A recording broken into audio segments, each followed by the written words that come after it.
Hello students, this is Dr. N.K. Sharma. Today I will be teaching you a very important topic for NEET 2 preparation, that will be the endocrine system. So straight away, because the time is limited, so we will try to hit the questions that are most likely to appear in the NEET 2 examination. Now let us begin with the proper definition of a hormone. What actually is a hormone? What your new NCERT says about it? Hormone is a non-nutrient. It is a non-nutrient chemical messenger. So it is a non-nutrient chemical messenger. Now please understand, the traditional definition of hormone used to be that it is a secretion of an endocrine gland. I am not saying that hormones are not produced by endocrine glands. What I am saying, that the new definition exactly tells me that something else other than the endocrine glands are also capable of secreting the hormones. Right at the outset, let me tell you the example of the atrial natriuretic factor that is actually secreted by the human heart and not by an organized endocrine gland. You know erythropoietin, it is actually secreted by kidney. You know about cholecystokinin, secretin, which are actually secreted by the alimentary canal. So let us make no mistake about it. Hormones are simply non-nutrient chemical messengers. They are produced by a group of cells and they act on another group of cells which are normally located distantly from the source. तो हम ये कह रहे हैं कि hormone एक non nutrient chemical messenger है जो एक ग्रुप ऑफ सेल्स प्रोड्यूस कर रहे हैं और दूसरे ग्रुप ऑफ सेल्स पर ये क्या कर रहा है, एक्ट कर रहा है. नॉर्मली ये जो दूसरा ग्रुप ऑफ सेल है इससे दूर है. So everybody in the class knows that hormones are actually circulated by the blood. Hormones are actually circulated by blood. So that means they can reach every corner of the body. And therefore what I am trying to say, please understand this difference, that the source of the hormone is actually distant from the target organ. Because once a group of cell produces a chemical messenger that acts on nearby cells, we know this is a paracrine control. And if a group of cell secretes something and acts on itself, then it is called as an autocrine control. So आपको ये question समझ में आ गया कि autocrine, paracrine और endocrine में क्या डिफरेंस है. और hormones are involved in endocrine regulation. Is it absolutely clear?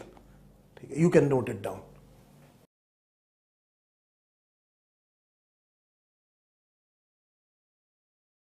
So we have already seen the first question, but a hormone is a non-nutrient chemical messenger secreted by a group of cell, acts on another group of cell located distantly, and it is normally produced in trace amount. Now please understand, if I am saying that it is a chemical messenger, the next question that can appear in NEET exam is, what is the chemical nature of a hormone? Now hormones chemically can be broadly divided into two groups. One group will contain proteins, protein hormones or peptides.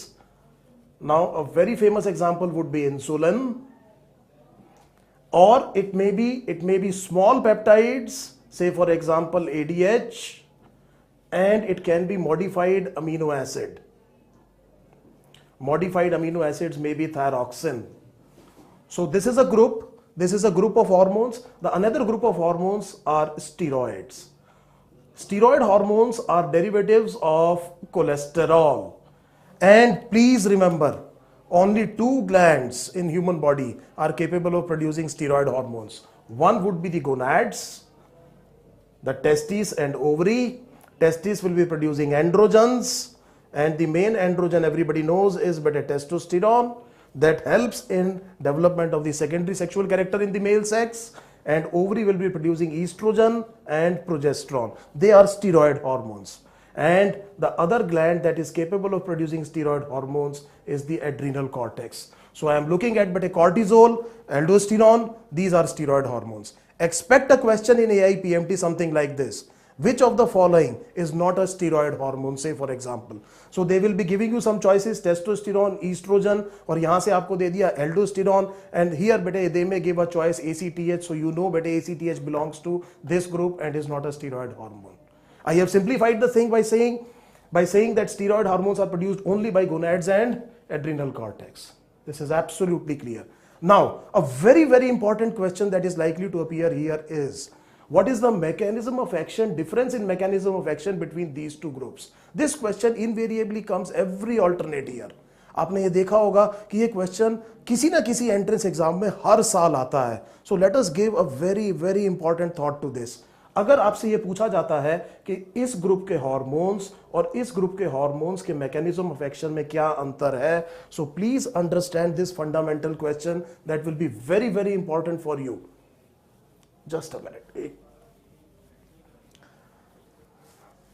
Everybody knows better that a cell membrane is made up of phospholipid bilayer, and anything that is capable of diffusing into the cell must be lipid soluble. Must be lipid soluble. And please understand, the hormones of the first group that I told you, with the exception of thyroxine, are not lipid soluble. That means they will not be able to enter into the cell. And therefore, these hormones, they will remain on the outside and will join to a receptor that is present on the surface of the plasma membrane. So please understand, the hormone of the first group, with the exception of thyroxine, is not entering the cell. Again, I am saying because it is not lipid soluble. Now this hormone comes to the cell, binds to a receptor that is present on the surface of the membrane, leads to a series of chemical reactions and the formation of a compound inside the cell, and this compound will be called as a second messenger.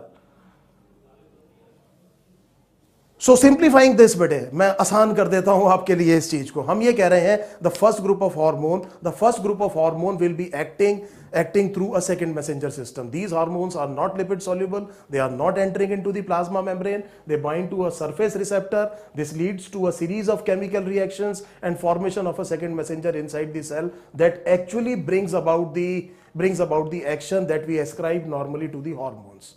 Now obviously, if something is a second messenger, then there has to be a first messenger. The answer is pretty obvious, but the first messenger is the hormone itself, because it brings the message to the cell and the second messenger actually does the functions. Or 2006 AIPMT, there was a very important question. You must know better some very important second messengers that are present in our body. So these second messengers include cyclic adenosine monophosphate, cyclic guanosine monophosphate. Calcium is a very important second messenger in human beings. Inositol phosphate is very important second messenger. Diacyl glycerol, and this is very very important better, nitric oxide. It is a gaseous compound, it is a gas. Nitric oxide is a vasodilator, and is a very important second messenger in human beings. Now we know that the treatment of the male impotence, the drug that is used is Viagra. That actually use but a release of nitric oxide, leading to what? Vasodilation and erection of the male copulatory organ. So please understand, these are the very important second messengers that are present in the human system. Let me remind you of a question that appeared in AIPMT 2006. Which of the following is not a second messenger in human system? The answers given were CAMP, CGMP, calcium, and the fourth choice was sodium. So we know that sodium will be answer. Sodium is not a second messenger. Now we come to the second group of the hormones. So this is the mechanism of action of the first group of hormones. Let us come to the second group of hormones. Because they are lipid soluble, as I have already told you, they are derivatives of cholesterol, and cholesterol is a lipid, and these cholesterol divided things are lipid soluble. Lipid soluble, अब तक सबको आपको समझ में आ गया होगा. If something is a lipid soluble, then it can enter into the cell. So it will not be stopped by the plasma membrane. This hormone binds to a receptor that is present inside the cytoplasm. Now please understand this very important concept. ये hormone plasma membrane को cross करके cytoplasm में आ जाएगा. It will bind to a receptor that is present in the cytoplasm. This combination will go to the nucleus and will bind to the DNA and will regulate gene expression. So what is the nature of the second group of the hormones? They are lipid soluble, which means they can enter the cell, they can cross the plasma membrane. Where are the receptors located? In the cytoplasm. And the combination of the hormone and its receptor goes to the nucleus and binds to the DNA. And regulates the gene expression. Protein बनाना बेटे उसको change करेगा. एक बड़ा important question ये आता है. A person of severe bronchial asthma about to die. बहुत severe attack है ब्रोंकियल अस्थमा का, and this patient is likely to die in 2 minutes or 3 minutes. Would you like to give steroids? The answer will be no. The answer no is because the steroid hormones, there will be a latency of onset of action. बेटे ये hormone अंदर जाएगा, अंदर जाने के बाद में receptor से बाइंड करेगा, फिर डीएनए को बाइंड करेगा। आप जानते हैं जीन एक्सप्रेशन को रेगुलेट करने के लिए पहले ट्रांसक्रिप्शन होगी, पोस्ट ट्रांसक्रिप्शनल मॉडिफिकेशन होगी, ट्रांसलेशन होगा, पोस्ट ट्रांसलेशनल मॉडिफिकेशन होगा, और उसके बाद जो है क्या होगा कि ये प्रोटीन जाकर के एक्ट करेगा, तब तक ये आदमी 2 बार मर जाएगा। दिस इज एब्सोल्युटली क्लियर और नॉट। हम इसीलिए एक्यूट सीवियर ब्रोंकियल अस्थमा में जब हमें यह लगता है कि ये पेशेंट बहुत जल्दी मर सकता है, तो इमरजेंसी में हम एड्रीनलिन यूज करेंगे, जो पहले ग्रुप की तरह से काम करता है बजाय स्टीरॉयड के। स्टीरॉयड हम साथ में दे देंगे, जब तक एड्रीनलिन का असर रहेगा तब तक जो है स्टीरॉयड का काम भी होना शुरू हो जाएगा। This is a very very important question. Now what about thyroxine? मैंने आपसे ये कहा था कि फर्स्ट ग्रुप में आप इस हार्मोन को छोड़ दीजिए, थायरॉक्सिन को। बाकी सारे मैंने आपसे कहा था सेकंड मैसेंजर के लिए काम करते हैं। Thyroxine is surprisingly lipid soluble.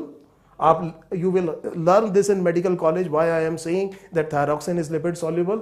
This thyroxine will enter into the cell, will actually enter the nucleus and bind to a receptor in the nucleus itself, and this combination will bind to the DNA and will regulate the gene expression.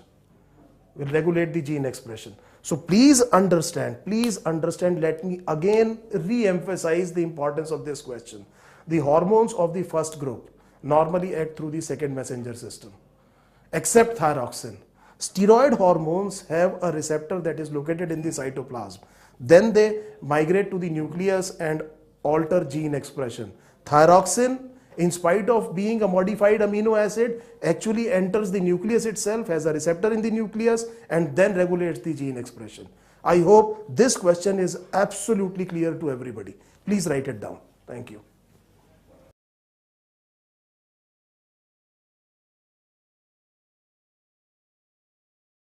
Let us come to the next question in endocrine system. Now please pay attention here. You know that the master endocrine gland is the anterior pituitary gland. So there was a question once in the medical entrance, why anterior pituitary is called as a master endocrine gland? The simple answer was because it produces tropins, the hormones that actually control other glands. And therefore we are saying that anterior pituitary is the master endocrine gland. Now, because we are doing it by a crash course style, so I know that everybody knows that anterior pituitary itself is controlled by the hypothalamus. So we are confronting the next question that will be very important: how hypothalamus is connected to the pituitary. So please understand, the pituitary in human beings has 2 functional lobes.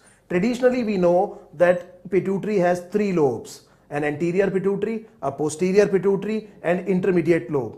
But please understand, in human beings, the intermediate lobe does not develop. It actually merges with the anterior pituitary. That is why I am saying that in humans, the number of functional lobes of the pituitary is 2. So one would be anterior pituitary. We know it is called as adenohypophysis. Adeno means but a gland, and gland is always a derivative of modified epithelium. So therefore we know it is made up of glandular epithelium. That is why it is called as adenohypophysis. And the posterior pituitary is called as the neurohypophysis. Now I don't think I need to explain this. Neurohypophysis, something which will be made of the neurons or the nerve tissue. This is absolutely clear. So the 2 functional lobes of the pituitary would be anterior pituitary and posterior pituitary. Now let us see how these 2 lobes are connected to hypothalamus. Now we know hypothalamus is located in sella turcica. It is a depression, saddle-like depression in one of the bones of your cranium, which is called as the sphenoid bone of your skull. And this hypothalamus is connected to the anterior pituitary by a portal vein. And we call this as a portal circulation, and appropriately it is called as hypophyseal portal system. So this is a very, very important question. The anterior pituitary is connected to the hypothalamus by a portal vein. Please understand, a portal vein is a vein that begins in capillaries, ends in capillaries, connects two organs directly, neither of which is heart. So this is the proper definition of a portal vein. Now the posterior pituitary is connected by axons of neurons. Axons of neurons. So we have seen how the two lobes of the pituitary are actually connected to the hypothalamus. Now please understand, this anterior pituitary is the master endocrine gland because it produces beta tropins. Let us say it produces beta corticotropin. Corticotropin ko you must be knowing by the name of ACTH, adrenocorticotrophic hormone, and hypothalamus will be releasing hormones or inhibitory hormones that will be reaching the anterior pituitary via the portal vein and will be regulating the secretion of corticotropin. So in hypothalamus we will be having a CRH, a corticotropin releasing hormone. This corticotropin releasing hormone reaches by the portal vein into the anterior pituitary and stimulates the cell which actually secrete corticotropin. तो मेरे ख्याल से it is fair enough to say that hypothalamus is master's master because this is the master endocrine gland, but it is actually itself controlled by the anterior pituitary. Now make no mistake about it. Please understand this. आपकी body दो system से regulate हो रही है. One will be the nervous system, the other will be the endocrine system. This is a question again in AIPMT register years. Please understand the highest seat of coordination will always be the brain. हम ये बहुत अच्छी तरह जानते हैं कि anterior pituitary is an endocrine gland, is the master endocrine gland, but this master is actually mastered by the hypothalamus only. So the hypothalamus being a part of the brain will always be the highest seat of regulation in the human body. This is very, very clear. Now, this hypothalamus will secrete two neurohormones. The hypothalamus will secrete two neurohormones. One would be ADH and the other would be oxytocin.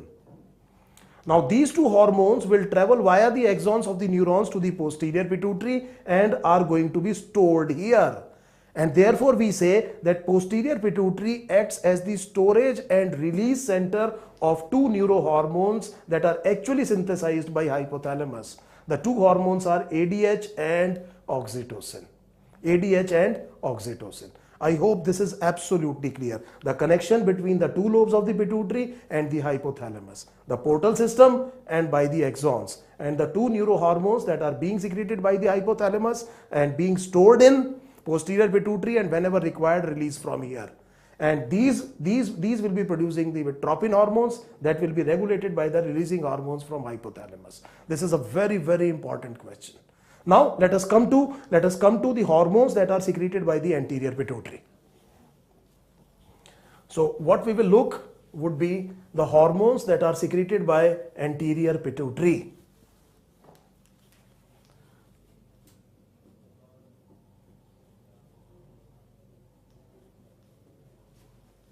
Hormones secreted by the anterior pituitary gland, the one we are calling as the master endocrine gland. The first hormone is the human growth hormone. Now see, I have written but a small h before GH. I am not writing simply GH. I am writing a human growth hormone. This is very unique to us. Number 2 would be prolactin. Number 3 would be FSH. Number 4 would be LH. We know both of them are called as gonadotropins. अभी मैंने थोड़ी देर पहले आपको बताया था, next would be adrenocorticotrophic hormone. We will call this as beta corticotropin. And the sixth hormone would be TSH. TSH is thyroid stimulating hormone and we will call it as thyrotropin. And I am making an asterisk mark. Please remember, if they are asking in human beings, then we will say beta MSH as well. Now let me be absolutely clear about this question. This will be a source of confusion for you in the entrance. MSH traditionally is secreted by the intermediate lobe of pituitary. But just a few minutes back I told you that the intermediate lobe of pituitary is non-functional. It better merges with the anterior pituitary in human beings. So whenever they say in humans, suppose the question comes that MSH is secreted by, the answer should be intermediate lobe of pituitary. But if they specifically ask that in humans the hormone MSH is secreted by, then we will say it will be anterior pituitary along with ACTH. So it is always secreted with ACTH. Whenever anterior pituitary releases corticotropin, it also secretes some MSH. This must be absolutely clear. Now for every hormone produced by anterior pituitary, the hypothalamus will be secreting a releasing hormone and an inhibitory hormone. So that means there will be a growth hormone releasing hormone, a growth hormone inhibitory hormone secreted by hypothalamus reaching the anterior pituitary by the portal vein. Now growth hormone inhibitory hormone we know is also called as somatostatin. Similarly, we will be having prolactin releasing hormone and prolactin inhibitory hormone. Same hormone for both, gonadotropin releasing hormone, you are very familiar with this, and gonadotropin inhibitory hormone. Here you will have corticotropin releasing hormone and corticotropin inhibitory hormone, and here we know thyrotropin releasing hormone and thyrotropin inhibitory hormone. Now a very, very important question that may be a deciding question for some students. Please understand this question. For most of the hormones produced by the anterior pituitary, the releasing hormone is important, that is coming from the hypothalamus, which means it is the releasing hormone from the hypothalamus that basically regulates the secretion of the hormones produced by anterior pituitary. Now, prolactin is unique. Prolactin is unique amongst anterior pituitary hormone as it is under predominant inhibitory control. दोबारा मैं बोल रहा हूं इस बात को कि anterior pituitary के ज्यादातर हार्मोन्स रिलीजिंग हार्मोन से कंट्रोल होते हैं, उनके लिए रिलीजिंग हार्मोन इंपॉर्टेंट है. प्रोलैक्टिन यूनिक है क्योंकि प्रोलैक्टिन के लिए इनिबिटरी हार्मोन ज्यादा इंपॉर्टेंट है बजाय रिलीजिंग हार्मोन के. And this prolactin inhibitory hormone has been identified as the neurotransmitter dopamine. This is a very, very important question. The prolactin inhibitory hormone is actually the neurotransmitter dopamine. I hope this is absolutely clear to everybody. So please understand, third time I am saying, for most hormones, releasing hormone is important except for prolactin which is under predominant inhibitory control. Question ऐसे आ सकता है कि ये आपका pituitary है और ये interconnected है किससे? हाइपोथैलेमस से. अगर मैं ये पोर्टल वेन काट दूं तो बाकी सबका सिक्रीशन कम हो जाएगा, प्रोलैक्टिन का बढ़ जाएगा. प्रोलैक्टिन का बढ़ इसलिए जाएगा because prolactin is suppressed by the inhibitory hormone and if I cut the portal vein the inhibitory effect is gone. I hope you are getting this. So please make a note of this, and when we return I will be teaching you the growth hormone. Thank you.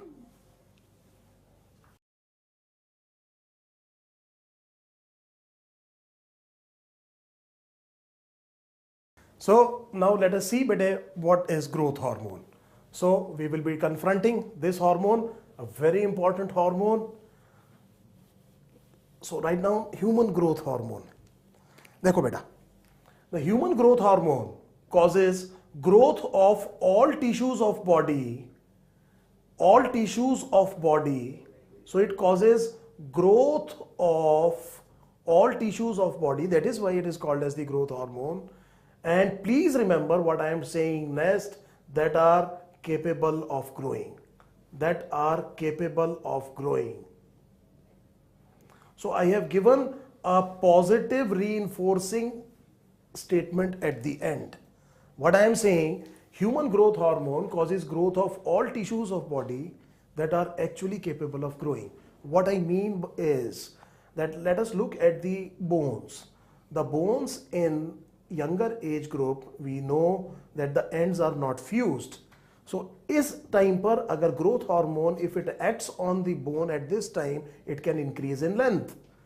But at a particular age, what we will see that the bones ends are actually fused. And if you give growth hormone now, it cannot increase in length. So that means it is not capable of increasing in length, and therefore the growth hormone is not going to increase the length this time. It can only increase the girth of the bone. So now we know what is the basic function of the growth hormone. It causes growth of all tissues of body that are capable of growing. Now for growth to occur, there must be metabolism. And therefore this hormone we suspect must have some metabolic functions. So let us see what are the metabolic functions of the human growth hormone. It is very, very simple to understand that for growth to occur, the growth hormone must promote protein anabolism. This is very simple to understand because it is the protein that is going to cause all the growth of the body, and therefore the growth hormone must promote protein anabolism and actually must be capable of retarding protein catabolism. So whenever we are looking at a metabolic hormone, then we will have to see the effect on protein, fat and carbohydrate metabolism. So we know what is the effect of growth hormone on protein metabolism. It promotes anabolism and retards protein catabolism. Next, now what about fats? It hydrolyzes fat. It hydrolyzes fat. Hydrolyzes fat means it breaks down the fat and mobilize fat for energy. Mobilize fat for energy. And a surprising effect on the blood sugar. It increases blood sugar level. It increases blood sugar level and actually retards the use of blood glucose by the normal body cell. By the normal body cell. Now obviously I can understand that most of the students will be perplexed about what I am saying. आपको ज्यादातर को ये लग रहा होगा कि ये action मैंने क्या बता दिया कि जनरली ये क्या कर रहा है, it is retarding the use of blood glucose by the normal body cell. But crash course means it's a crash program. Sometimes when I will, some other day when I will get time, I will explain this in better way. अभी आपको ये याद रखना है कि growth hormone promote करता है protein anabolism, retard करता है प्रोटीन कैटाबॉलिज्म, फैट को ब्रेक डाउन करता है ताकि एनर्जी के लिए मोबिलाइज हो जाए और सेल को यूज नहीं करने देता एनर्जी, इसीलिए ब्लड में जो है ग्लूकोज का लेवल क्या हो जाता है, इंक्रीज हो जाता है. These are the metabolic functions of growth hormone. Now, the mechanism of action of growth hormone. Growth hormone, please remember this. Growth hormone first acts on liver and liver will produce small proteins. Small proteins. A few years back, they were called as somatomedins. They were called as somatomedins. And it is the somatomedins that act on the target cell. So please understand, growth hormone first acts on liver, leads to the secretion of small proteins. These small proteins are called as somatomedins and these somatomedins will be acting on the target cell. So rather than the growth hormone directly acting on the target cell, it does so through the liver and formation of somatomedins. So this is absolutely clear. There is a very important point that I would like to tell you. The secretion of the growth hormone is maximum during the first 2 hours of the sleep. So growth hormone सबसे ज़्यादा secrete होता है during the first 2 hours of the sleep. I am not saying 2 hours of sleep. I am saying the first 2 hours of the sleep. अगर आप 8 घंटे सो रहे हैं तो पहले 2 घंटे में सबसे ज़्यादा growth hormone होगा. यहाँ पर let me correlate this with the real life situation. You have seen the sleep pattern of an infant. 1 साल से कम के बच्चे को आप देखते हैं वो दिन में 15-20 घंटे सोता है, 2-3 घंटे सोता है, उठता है, मिल्क का फीड लेता है, फिर सो जाता है. यू कैन इजीली अंडरस्टैंड वो जो 3-3, 4-4 घंटे की नींद है उसमें उसका ग्रोथ हार्मोन बहुत ज्यादा रिलीज हो रहा है. उठता है, फीड लेता है, फिर 4 घंटे सोता है, उसमें खूब सारा क्या रिलीज होता है, growth hormone, because that is the time that maximum amount of growth is taking place. So we can correlate this thing with the real life situation as well. So now we know how growth hormone acts. We know what are the metabolic functions of this. Let us see the abnormalities of the secretion of growth hormone. Abnormalities of secretion of growth hormone. The abnormalities can be two. One would be the hyposecretion. That means secretion less than the normal amount, and the other would be hypersecretion. Now let me make it clear. Growth hormone is also involved. It does not affect the development of mental faculties. Please understand this. Growth hormone does not affect the development of the mental faculties. Mental development is not influenced by the growth hormone. Number 2, growth hormone has equal effect on soft tissue and the bones. These are the 2 tissues that are capable of growing, and please understand growth hormone has equal effect on soft tissues as well as bones. So now let us come to the abnormalities of secretion of growth hormone. It is very important that when these abnormalities occur, let us say if hyposecretion of the growth hormone is occurring in childhood, then we get dwarfism. then we get dwarfism. आपने circus में देखे होंगे, norms देखे होंगे, छोटे छोटे लोग देखे होंगे, आपको बहुत हंसाते हैं. These people, they are basically pituitary dwarfs. Now what I am trying to say, a severe deficiency of thyroid hormone is capable of producing dwarfism again, but thyroid affects the mental development. Please understand, a pituitary dwarf will be a proportionate dwarf because the amount of the soft tissue growth and the growth of the bones is equally affected, and will be mentally normal because growth hormone does not affect the development of mental faculties. But thyroid hormone, the thyroid dwarf is called as a cretin, will be having more reduction in bones rather than soft tissue and will be mentally retarded. So this is a very important question for medical entrance. How do you differentiate between a pituitary dwarf and a thyroid dwarf? I have already explained. Now, if the deficiency occurs in adulthood,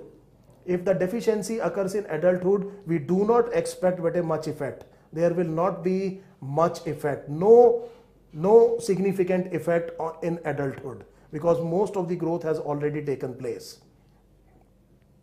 So for class 12 student, please understand, adulthood में अगर growth hormone कम हो रहा है तो इसकी बहुत significant असर नहीं होगा. Now let us come to hypersecretion. If hypersecretion occurs in childhood, then we expect gigantism. You must have seen recently the BBC on History TV ran a serial that was about the giants, the giant children of the world. You must have seen so many children who overgrow. These are the people who are giants, pituitary giants. And if it occurs in adulthood, then we expect the development of acromegaly. Now please understand acromegaly, it is a very commonly asked question. Acromegaly, it is occurring, there is an excess of growth hormone in adulthood. I have already told you this growth hormone will increase the girth of the bone.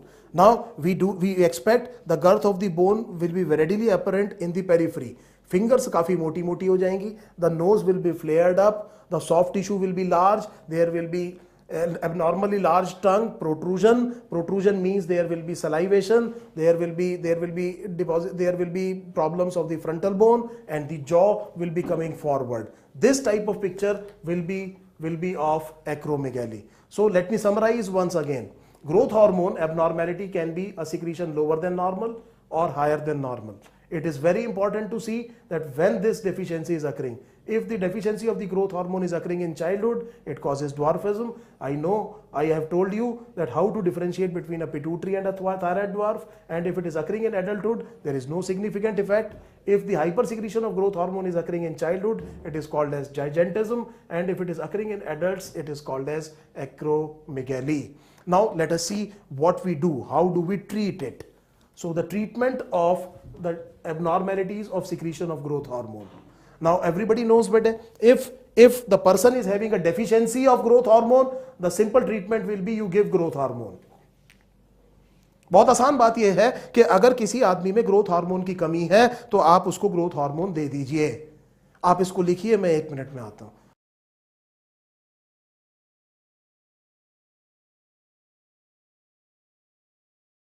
So we have already seen कि growth hormone करता क्या है. हमें यह पता चल गया कि इसकी एबनॉर्मेलिटीज़ में क्या क्या क्लिनिकल प्रॉब्लम्स हो सकती हैं. So let us think like a doctor. अब हम ये देखते हैं कि what exactly to be done if you diagnose that a person is having an abnormality of secretion of the human growth hormone. Now let us say that if a person has a deficiency of growth hormone and we expect the development of dwarfism, as it is very easy to understand that the treatment would be to give growth hormone. But the problem is that there is a small h written here. आप human growth hormone ही देंगे. Now let me give you a very famous example of a very famous sports person that is actually having the deficiency of the growth hormone and is being repeatedly given this injection. I think everybody knows about Lionel Messi. Now Lionel Messi is a very prominent footballer and he is having a deficiency of the growth hormone. He periodically gets the growth hormone injections. ये growth hormone आया कहाँ से? क्योंकि human being को आप केवल human growth hormone से treat कर सकते हैं. Now you will be surprised to note that few years back the treatment that was given was the human growth hormone that was derived from the cadavers, the dead bodies. तो dead bodies में के pituitary extract से क्या निकाला जाता था? Human growth hormone. The problem was that this pituitary extract used to have prions. Now these prions are infectious proteinaceous particles and they are capable of causing Creutzfeldt Jakob disease in humans, which is nearly fatal always. Now that was the problem in the treatment of the human growth hormone deficiency. Now fortunately now we are making this by rDNA technology. rDNA technology would be genetic engineering, and we are making purified human growth hormones with the help of rDNA technology, and this has revolutionized the treatment of the dwarfism that is produced by the growth hormone deficiency. Now if you look at the excess secretion of the growth hormone, then the treatment is very difficult, because you will have to enter into the brain, you will have to enter into the sella turcica, and somewhere you will have to locate the pituitary gland, and then you will have to do surgery there. So the only treatment would be removal of tumor. The only treatment possible would be removal of tumor, and believe me, this is very, very difficult. So we have seen what is to be done in the deficiency or the excess of the growth hormone. Please note it down. Thank you. एक बार बंद कर दो.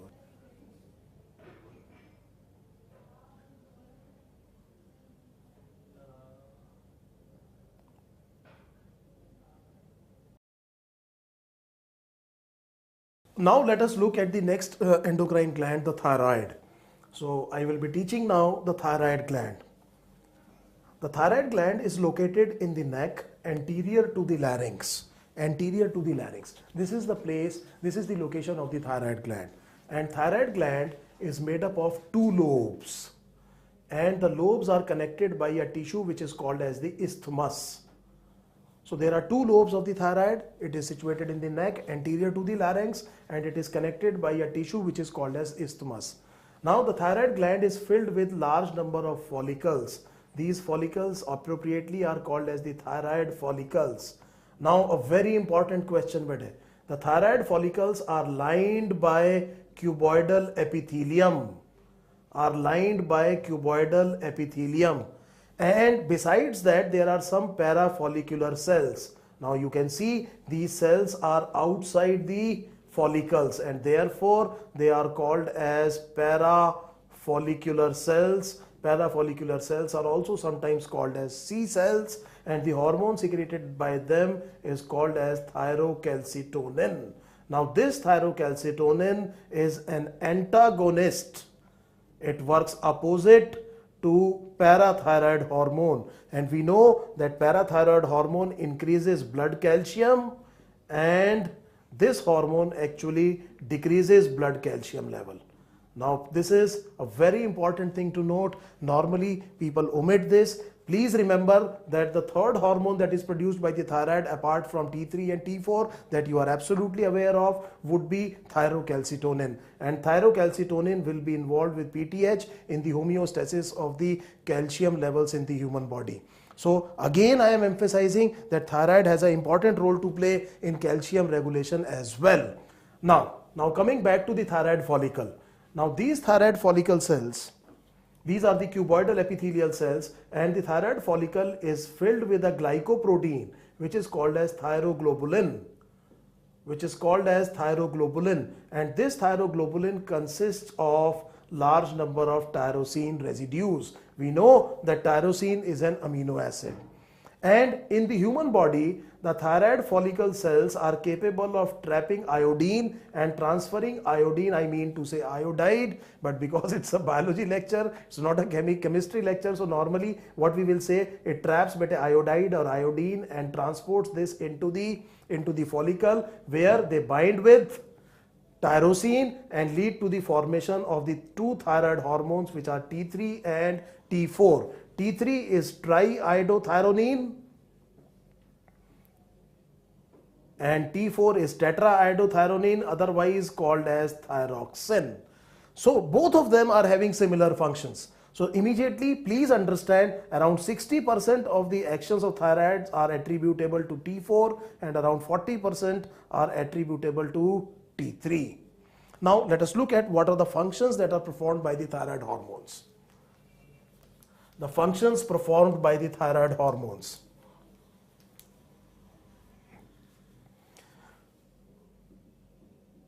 The functions of thyroid hormones, I mean to say T3 and T4. Number one is regulation of BMR, basal metabolic rate. This is the most important function of the thyroid hormones. Thyroid hormones regulate the basal metabolic rate. Number two, it also affects growth. We have already seen it, but it has more effect on skeletal rather than soft tissue growth. So here the effect is more, here the effect is less, and therefore I have already told you that the dwarf that is produced by the deficiency of the thyroid hormone would be a disproportionate dwarf. Because it will have more reduction in skeletal growth rather than soft tissue. Third, it affects the development of the brain. So that means it has a very important role to play in mental development. Fourth, it also affects calcium regulation. We have already seen this. And because it is a metabolic hormone, it will have a mild effect on erythropoiesis, the formation of RBCs. And please remember, if thyroid hormones have acted on a gland first, on an organ first, then it facilitates the action of the other hormones like adrenaline and cortisol. So it facilitates the action of the other neurotransmitters or hormones once the target organ has been first affected by the thyroid gland. So the major functions of the T3 and T4 hormones would be regulation of BMR. It will affect growth, skeletal more, soft tissue less. It affects mental development, calcium regulation, and this we are saying because of erythropoiesis, mild metabolic effect, and I know that it facilitates the action of some other neurotransmitters and hormones, for example adrenaline and cortisol. Now let us see what happens when there is abnormalities in the secretions of the thyroid hormones. A deficiency of thyroid hormone. A deficiency of thyroid hormone will be producing hypothyroidism, and excess will be called as hyperthyroidism. So this is very clear. A deficiency will be causing hypothyroidism, and an excess would be called as hyperthyroidism. A very important question again. Both disorders are autoimmune disorders. You know from your class 12th syllabus that autoimmune disorders occur when our body makes antibodies against our own proteins. The protein in question this time would be the thyroglobulin. So both of them are autoimmune disorders. And sometimes I find very amusing this, that it is one of the rare diseases in human beings which is actually more common in females than in males. सारी diseases बेटे mails में ज़्यादा common है, accident से लेके cancer तक, लेकिन भगवान के घर में कहते हैं देर है अंधेर नहीं है, कुछ बीमारियां ऐसी हैं जो फीमेल्स में भी कॉमन है. I do not want to create a gender issue here, just to make a point. मैं ये कह रहा हूँ कि these disorders are more common in females.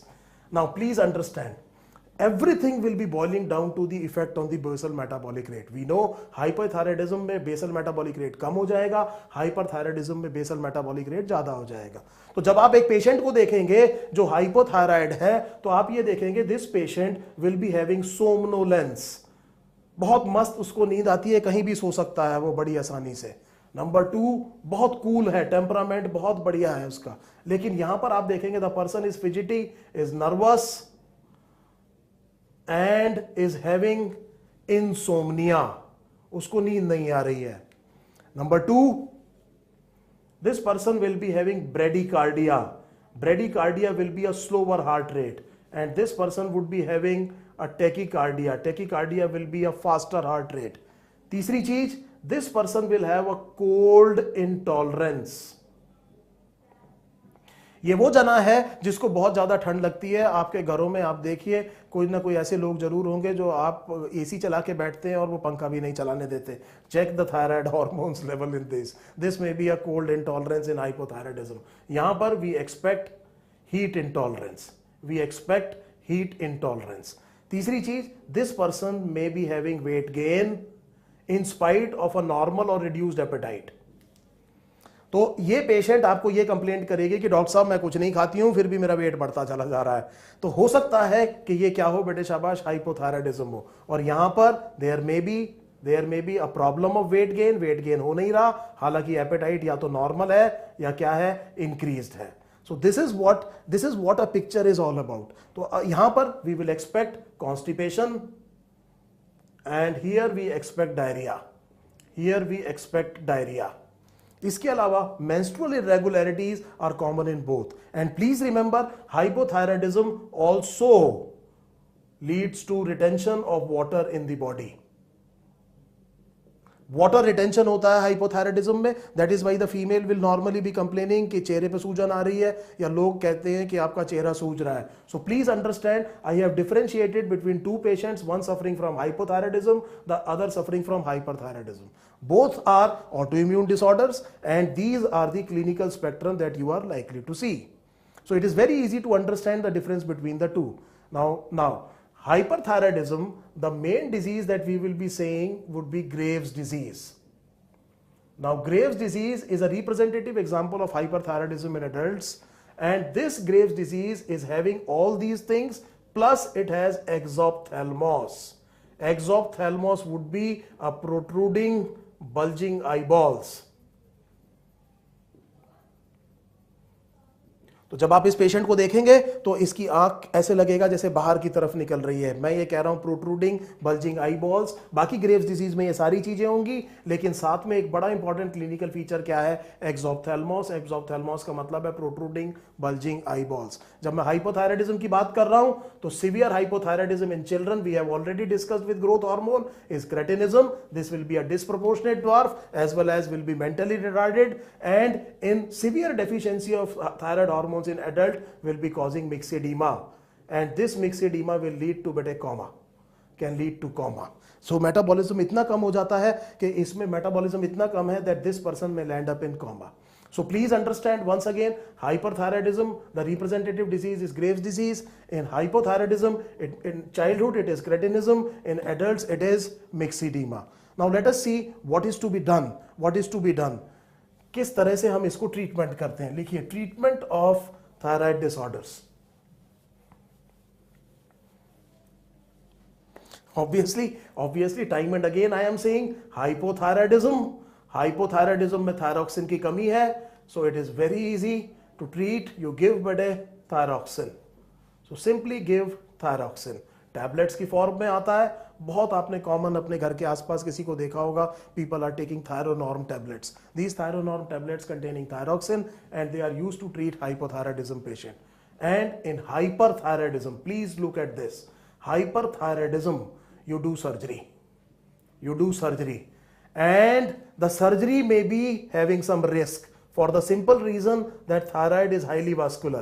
The thyroid is highly vascular, and we will see one more risk factor when we'll be looking at the parathyroid gland. So hyperthyroidism should be treated by surgery. Surgery is having risk, so we do one thing. We know that only the thyroid follicles are capable of trapping iodine, so why not give radioactive iodine to the patient. This radioactive iodine will be taken up by the thyroid gland and that will ablate these cells, and therefore without the need of surgery we can destroy thyroid tissue by what is called as radioactive iodine uptake. Now I will tell you something else. So we are absolutely sure the difference as well as the treatment of hypothyroidism and hyperthyroidism. So you make a point, I will come back.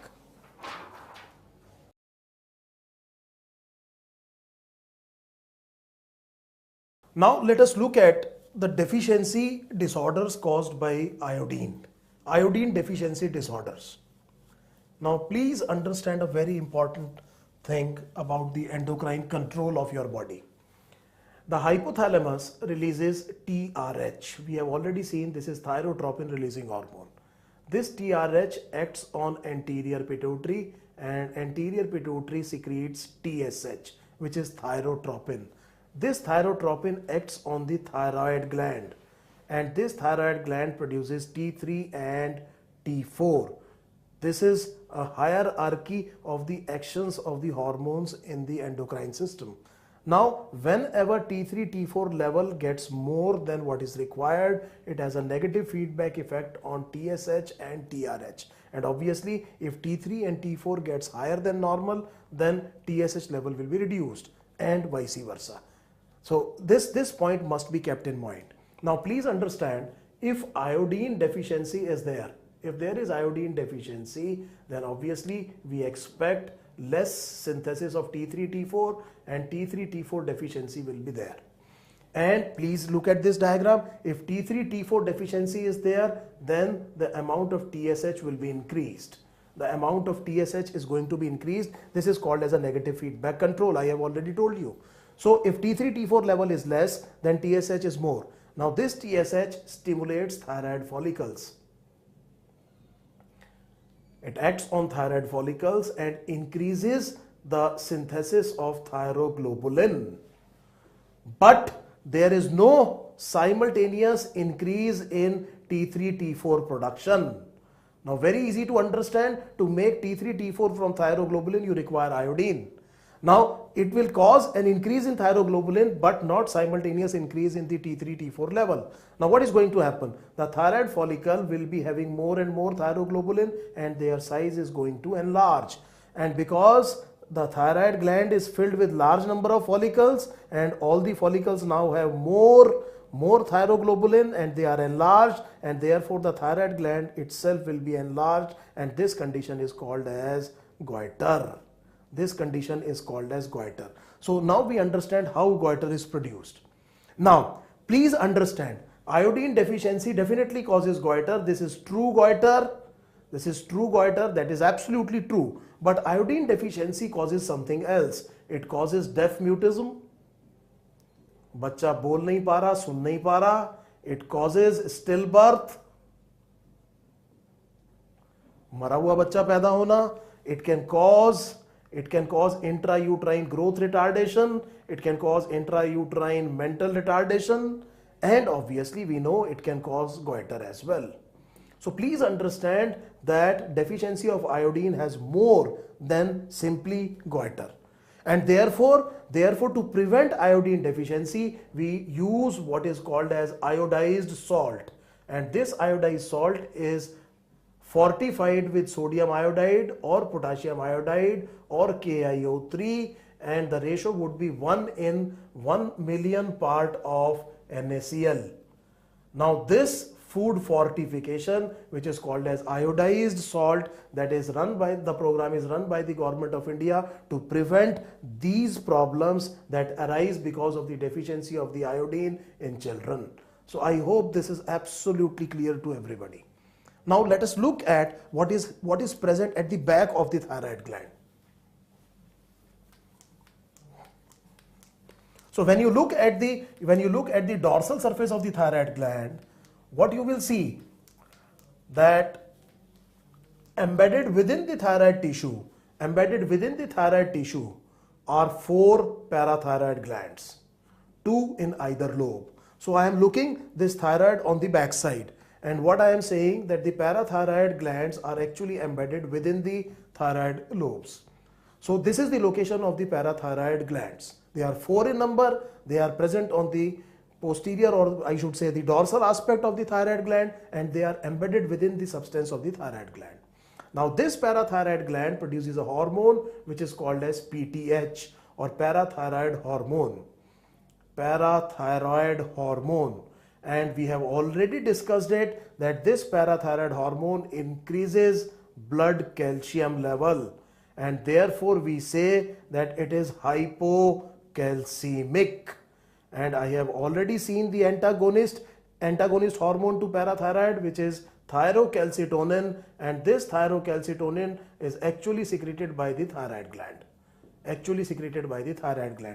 together thyrocalcitonin and parathyroid hormone maintain calcium homeostasis in the body. Now I am going to tell you something very, very important regarding calcium. Please pay your utmost attention to it.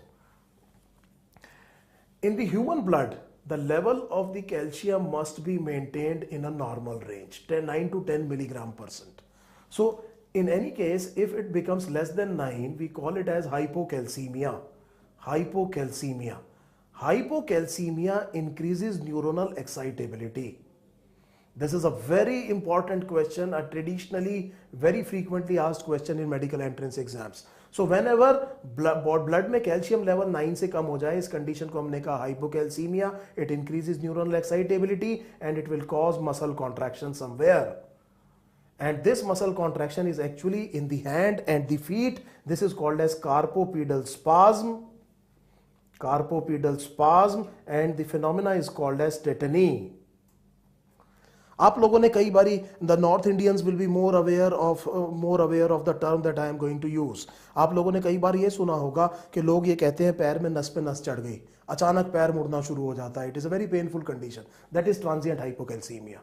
That is because of the pedal spasm. और इसी तरह हाथ में भी क्या हो सकता है, स्पाज्म हो सकता है. इसको हम कह रहे हैं कार्पोपीडल स्पाज्म. ये कैल्शियम की कमी से होता है. The excess of calcium is also bad. If it is more than 10, then the thing will be called as hypercalcemia, and hypercalcemia will cause cardiac arrest. So please understand, there is a very important mineral which is calcium that is to be maintained in a normal range, और उसकी कमी भी खराब है और ज्यादा होना भी खराब है. Therefore, बेटा, you cannot take any risk. You need a bank of calcium in your body. कमी हो जाए तो बैंक से ला करके डिपॉजिट कर दीजिए, ज्यादा हो जाए तो बैंक में वापस जाकर के डिपॉजिट कर दीजिए. लेकिन आपको ऐसी चीज का एक बैंक बना के रखना पड़ेगा जिसकी कमी भी खतरनाक हो सकती है और ज्यादा भी खतरनाक हो सकता है. And I know now by this time you know the answer. The bank is the bone. And bone में कुछ सेल्स होते हैं. इन सेल्स को हम कहते हैं osteoblast. Osteoblast actually deposit bone, and the other cells are called as the osteoclast, and the osteoclast remove calcium from the bones. So please remember this, what I have told you at the back of your mind against the parathyroid hormone. Again, I am saying you require a bank of the calcium because the deficiency and excess both can be detrimental. And this bank is actually bone, and the bone depositing cells would be called as osteoblast, and the calcium removing cells would be called as the osteoclast. Now with this in back of mind, I am going to make a flow chart enabling you to understand in more detail what is the exact function of the parathyroid hormone. Now in your skin, there is a compound which is called as 7-dehydroxycholesterol. Now 7-dehydroxycholesterol is present in your skin when it is exposed to sunlight. It is converted into 25-hydroxycholecalciferol. Cholecalciferol. Now this cholecalciferol is inactive vitamin D3. मेरे ख्याल से everybody is aware कि sunlight की presence में हमारी body की skin में क्या बनता है, विटामिन डी बनता है. So I am telling you the biological process. There is a compound which is 7-dehydroxycholesterol. In the presence of sunlight, it is converted into 25-hydroxycholecalciferol. Now this is inactive. This cholecalciferol is converted into 125-dihydroxycholecalciferol, and this conversion occurs in kidney.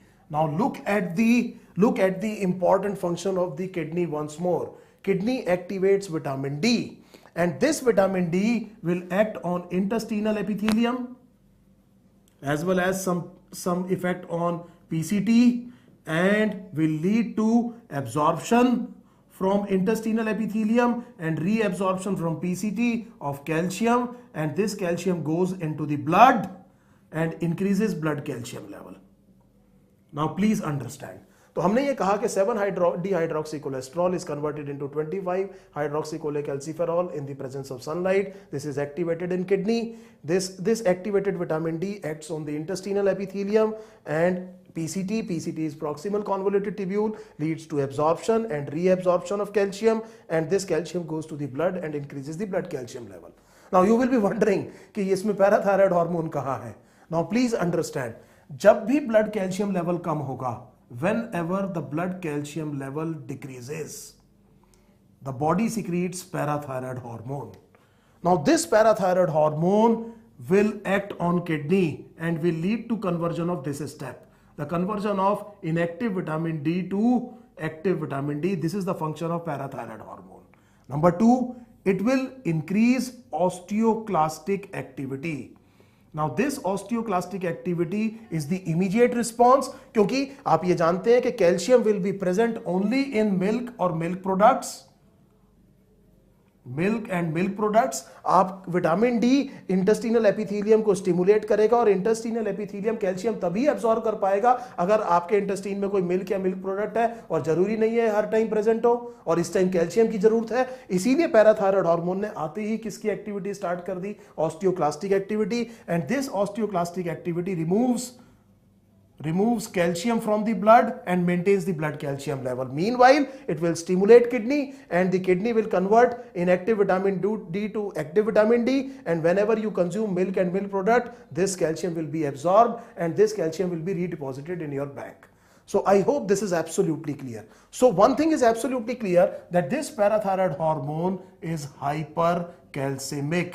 It increases blood calcium level. Now let us look at the abnormalities of the secretion of the parathyroid hormone. The abnormalities of the secretion of the parathyroid hormone. So if there is deficiency of parathyroid hormone, we have already seen it will cause tetany. You know, tetany will be manifested in carpopedal spasm because of the increased neuronal excitation and because of hypocalcemia. And if there is excess of parathyroid hormone, it causes a disease which is called as hyperosteoitis fibrosa cystica. It causes hyperosteoitis fibrosa cystica. So these are the two disorders which are caused by abnormalities of the parathyroid hormone. Now let me tell you something. Let me tell you something. This may not be very important for your medical entrance, but thinking wise, this will be giving you a new dimension to it. Because I told you that I will be avoiding surgery in hyperthyroidism. Hyperthyroidism में मैंने आपसे कहा था कि हम surgery को avoid करेंगे. वजह यह है कि if we remove the thyroid, invariably the parathyroid will be removed with the thyroid gland, because I told you that parathyroid glands are embedded within the substance of the thyroid gland. So if you remove thyroid, the parathyroid will be removed, and parathyroid will be removed, so body will not be able to maintain calcium level, and therefore it can cause early death.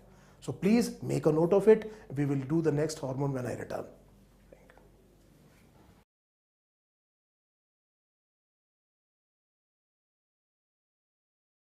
Now let us look at the next endocrine gland, which is adrenal cortex. So now we will look at the secretions and the functions of the hormones that are secreted by the adrenal cortex. Now we know that adrenal cortex, adrenal gland, is situated at the superior pole of the kidney, and the adrenal cortex, the central part would be called as adrenal medulla, and the outer part is called as the adrenal cortex. Now please understand, adrenal medulla is functionally related with the sympathetic nervous system. So when you have read the sympathetic nervous system, all the actions of the adrenaline and noradrenaline will be ascribed to the actions of the adrenal medulla as well. So we will focus on adrenal cortex. So let us look at the details of the adrenal cortex gland. I have already told you that adrenal cortex is one of the two glands in the body that secretes steroid hormones. So let us say this is adrenal medulla, and the outer portion would be called as the adrenal cortex. I will divide adrenal cortex into three zones. So you can see what I am doing. I am dividing the adrenal cortex into the three zones. The outermost zone is called as the zona glomerulosa, and the middle one would be called as zona fasciculata, and the innermost would be called as the zona reticularis. Now, the secretions of the adrenal cortex are called as corticosteroids. So we have already seen that adrenal cortex, the hormones are steroids in nature. They are basically of two major groups. One would be called as mineralocorticoids. The other group would be called as the glucocorticoids. There is a minor group of sex steroids as well. Now, it will be important to note here that the main mineralocorticoid is aldosterone. So we will be limiting ourselves to aldosterone. The main glucocorticoid is cortisol, and the main sex steroid is dehydroepiandrosterone. This is the main androgen. So please understand the hormones of adrenal cortex are steroids and are called as corticoids or corticosteroids.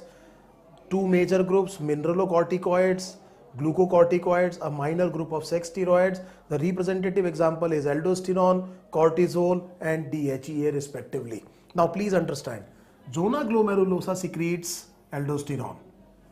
So we see the outermost zone of the adrenal cortex is called as zona glomerulosa, and zona glomerulosa secretes aldosterone. Zona fasciculata secretes cortisol mainly and small amount of sex steroids. And zona reticularis basically secretes sex steroids and some amount of cortisol. So this looks pretty confusing. So let me rephrase it. What I am saying, that the outermost zone, which is called as the zona glomerulosa, exclusively secretes the entire amount of aldosterone. Zona fasciculata mainly secretes cortisol but also secretes some sex steroids.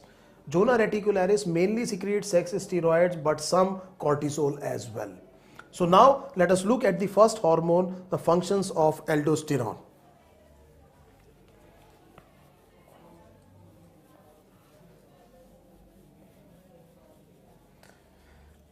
Aldosterone. Aldosterone basically acts at late DCT. It also has effect on collecting duct. So we are talking of the parts of the nephron. I hope everybody is aware of the parts of the nephron. It acts on the late DCT or the collecting duct. And aldosterone from the collecting duct leads to absorption of sodium into the blood and simultaneous secretion of potassium. Please understand this. So this will be the DCT. DCT will be surrounded by a peritubular capillary network. This is blood vessel, and we are saying that it reabsorbs sodium and actually secretes from the blood into the distal tubule the potassium. So this is the basic action of aldosterone. So I am again repeating, emphasizing the importance of the function of aldosterone. Aldosterone acts on late DCT or the collecting duct of the nephron and leads to reabsorption of sodium and secretion simultaneously of potassium. And whenever sodium is reabsorbed, everybody is aware that simultaneously it will lead to reabsorption of water as well. So this is the basic function of aldosterone. Now it is very easy to understand that if aldosterone level is high, when the aldosterone level is high, what is going to happen? Now what is going to happen? More sodium is reabsorbed. More sodium means simultaneously more water is reabsorbed, and there will be more secretion of potassium. Potassium will be secreted more, and this will cause hypokalemia. Hypokalemia is lower than normal concentration of potassium ions, and because more water is absorbed into the blood, this will lead to hypertension or increased blood pressure. Now, which means that when the aldosterone level is high, the clinical presentation will be hypokalemia that causes muscle weakness and hypertension, which is increased blood pressure. This thing is called as Conn's disease or Conn's syndrome. So again I am telling you, if aldosterone level is high, there will be hypertension and hypokalemia. Hypokalemia causes muscle weakness, and this combination of hypertension and hypokalemia is called as Conn's syndrome. Now it is a dictum. If you see a young age patient having blood pressure, then do get serum potassium done, because the cause may be that the aldosterone level is high, and this is potentially treatable cause. Most of the cases of the hypertension, we do not have a treatable cause. We ascribe them to atherosclerosis, and such cases of hypertension are called as essential hypertension. But sometimes we do have a treatable cause. I am giving you an example of aldosterone. So now let us shift our focus to cortisol. The next hormone secreted by adrenal cortex is the cortisol. Cortisol is a metabolic hormone. So we are already saying that cortisol is a glucocorticoid. इस नाम से ही आपको समझ में आ रहा होगा कि इसका कुछ ना कुछ असर ग्लूकोज कंसंट्रेशन पे होना चाहिए. Cortisol increases blood glucose level. This is the first action of cortisol. It increases blood glucose level. How? It causes formation of glucose from non-carbohydrate sources. This thing is called as gluconeogenesis.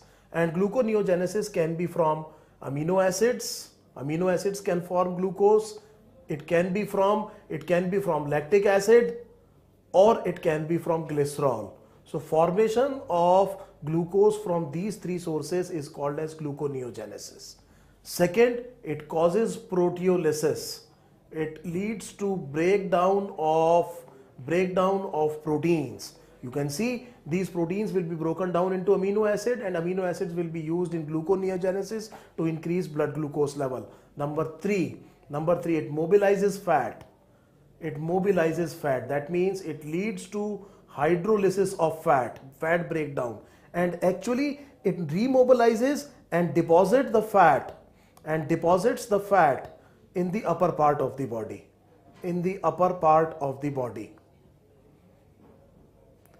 And if you have read your NCERT carefully, you have seen that it inhibits the cellular uptake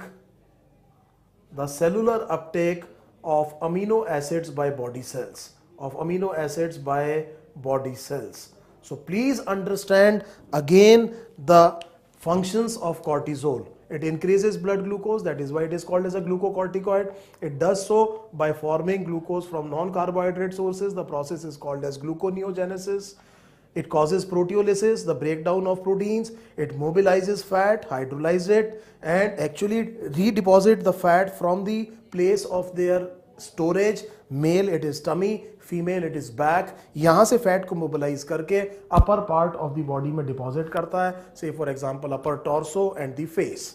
And it also inhibits the cellular uptake of amino acids by body cell. So I will advise you to write it down. I will come back.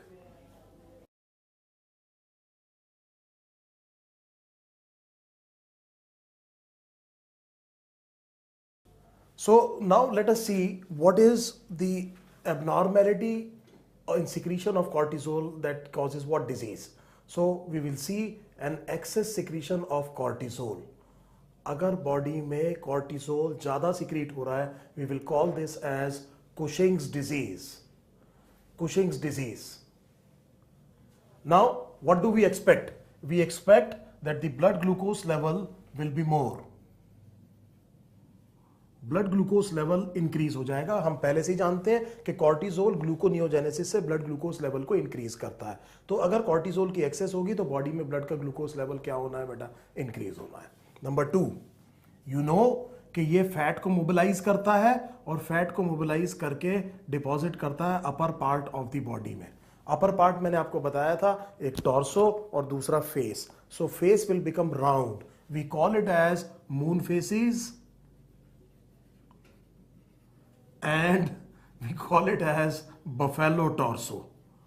तो भैंस की तरह का torso और चांद की तरह का चेहरा हो जाएगा. तो जोक्स अपार्ट, हमें यह समझ में आ गया कि the cortisol mobilises the fat from the point of its deposition and redeposited in the upper part of the body. Number 3, it causes proteolysis, and because of proteolysis there will be breakdown of this fiber, collagen fiber, and this will lead to formation of purple lines on the skin. These are called as purple striae. So this is what Cushing's disease will look like. The blood glucose level is increased, fat is mobilized and deposited in the upper part of the body, and because of proteolysis the collagen is broken down, leading to purple striae on the skin. So this is the excess of cortisol. Now let us look at the deficiency of cortisol and aldosterone. This disease is called as Addison's disease. So a very important disease, Addison's disease. Addison's disease is hypo matlab kam, adrenalism. So that means a less than normal functioning of the adrenal cortex. This is called as hypoadrenalism. The disease caused is Addison's disease. It is very easy to understand that majority of the problems will be because of mineralocorticoid. Glucocorticoid deficiency clinically उतनी ज़्यादा important नहीं होगी जितनी mineralocorticoid deficiency होगी. So this deficiency will manifest early and will be having more consequences than the glucocorticoid that will be delayed and will be having less consequences. So this is absolutely clear. Now what I want to show you is something more important here. Now we know that hypothalamus releases CRH, which is corticotropin releasing hormone. This corticotropin releasing hormone will act on the anterior pituitary, and the anterior pituitary will be releasing adrenocorticotrophic hormone or corticotropin. This hormone acts on adrenal cortex. This hormone acts on adrenal cortex, and adrenal cortex will release aldosterone and cortisol. Now please understand what I am saying here. This hierarchy is not very important for the regulation of secretion of aldosterone. Aldosterone secretion, mind it, is primarily directly regulated by serum potassium concentration. ऐसे hormones जिनकी कमी या access बहुत जल्दी नुकसान पहुंचा सकते हैं वो डायरेक्टली ब्लड लेवल से रेगुलेट होते हैं. For example we have already seen parathyroid hormone. The parathyroid hormone is regulated by the blood calcium level. Similarly, we are saying aldosterone is primarily regulated by the serum potassium level, and later on we will see that insulin is a very important hormone that is also directly regulated by the blood glucose level. So please understand, aldosterone, parathyroid hormone and insulin, these three very important hormones are directly regulated by their blood concentration. But yes, cortisol is primarily secreted because of ACTH. Now what is going to happen in Addison's disease? This is hypoadrenalism. So we know the level of aldosterone and cortisol will be low, and we have already seen many times this will lead to an increase in the secretion of ACTH. And if you remember in the beginning I told you that whenever the anterior pituitary gland is secreting ACTH, it also secretes MSH, and this MSH will lead to bronze pigmentation on the skin. Now please understand why there is bronze pigmentation in Addison's disease. The simple reason is that whenever anterior pituitary secretes ACTH, we already know that along with ACTH, MSH is secreted, and this is what is causing as an abnormal pigmentation of the skin, and we call it as bronze pigmentation. I hope everybody understands what is Addison's disease. Now I will take just a minute to explain what will be the abnormalities of the secretion of the sex corticoids. You remember I told you that there are two major group of hormones, the mineralocorticoids and glucocorticoids, but let us not forget about the sex corticoids. Now sex corticoids are basically androgens. Now androgen is a male sex hormone. Androgens are male sex hormones. So if there is deficiency in males or excess in males, it should not produce any effect. So there is no discernible effect in males because males already have the major androgen, which is testosterone. So an excess of DHEA for class 12 students or decrease in DHEA should not produce a very important clinical effect on the person. The problem will be in females. If there is excess secretion of adrenal androgen, the problem will be in females, because females then are likely to develop secondary sexual characters. Secondary sexual characters of which sex? Males. Now this will be a problem. Now this thing is called as virilism.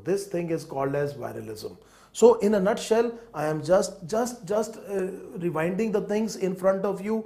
Please understand the various diseases that are caused because of the adrenal cortex malfunctioning. One was Conn syndrome, that was because of the excess of aldosterone. There was hypokalemia, hypertension. Then we did Cushing's disease, which was excess of cortisol, and then we did Addison's disease, which is hypoadrenalism, and now we are seeing at virilism. This virilism is because of the excess of sex corticoids in female. Now last point. Now we know that steroids are frequently abused by athletes. Now look at cortisol. cortisol increases blood glucose level. Cortisol blood glucose level को increase कर रहा है, that means it is increasing the availability of the energy to the person. Number two, cortisol has potent anti-inflammatory effect. Anti-inflammatory, inflammation को कम करता है, that means the person will be feeling less pain. And please understand, it has a mild effect on erythropoiesis, favorable. So it increases some RBC count. Now think of a drug that increases blood glucose level, so there is instant energy available. It is anti-inflammatory. If you work hard, it is not going to cause much of the pain, and it increases the oxygen carrying capacity. So we are not surprised that why athletes generally take steroids. Steroids आपने देखा होगा, बहुत से athletes फंस जाते हैं. Very recently, Maria Sharapova has also taken some banned substance, and these type of substances, they are abused because they are having very important effects and increase the athletic performance of the athlete. But the problem here is, mind you, steroids, why they should not be abused? Because it will cause proteolysis. Now this is the basic problem of cortisol abuse. Now if there is proteolysis, the proteins that we are talking about are antibodies, and there will be a decrease in immunity. It can cause so many problems, including some cancers as well. So please understand, steroid abuse is bad. So when I come back, I will be telling you the next gland, which is pancreas.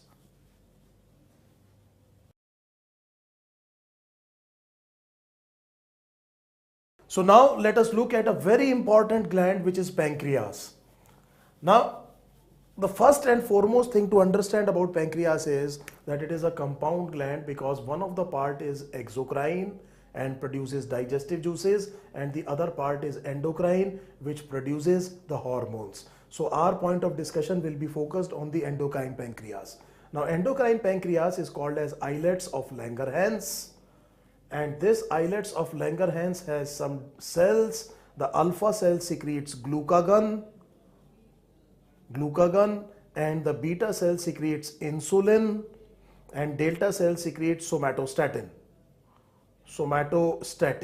So we are looking at the endocrine pancreas. Endocrine pancreas is called as islets of Langerhans. It has three major type of cells: alpha, beta and delta. Alpha cell secrete glucagon, beta cell secrete insulin, and delta cell secrete somatostatin.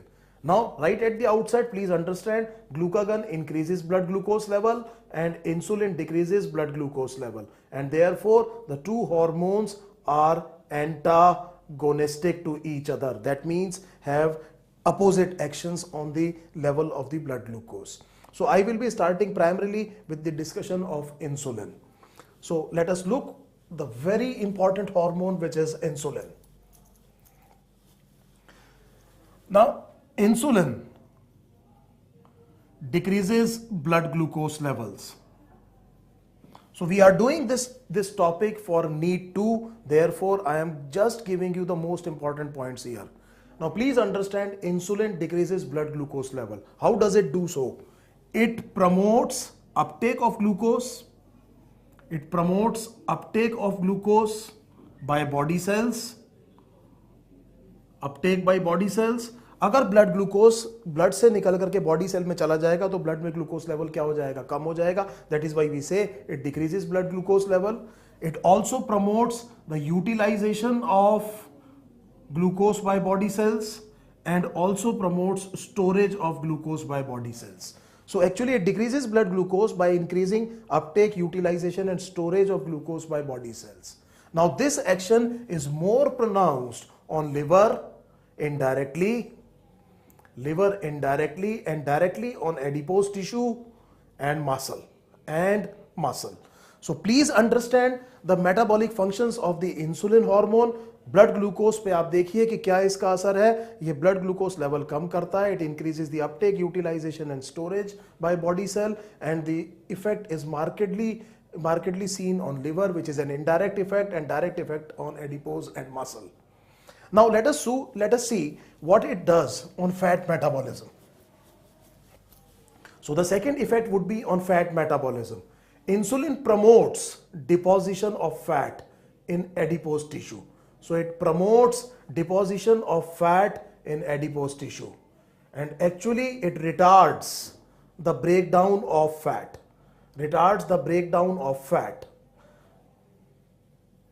retards the breakdown of fat. Number three, we will have to see what is the effect on protein.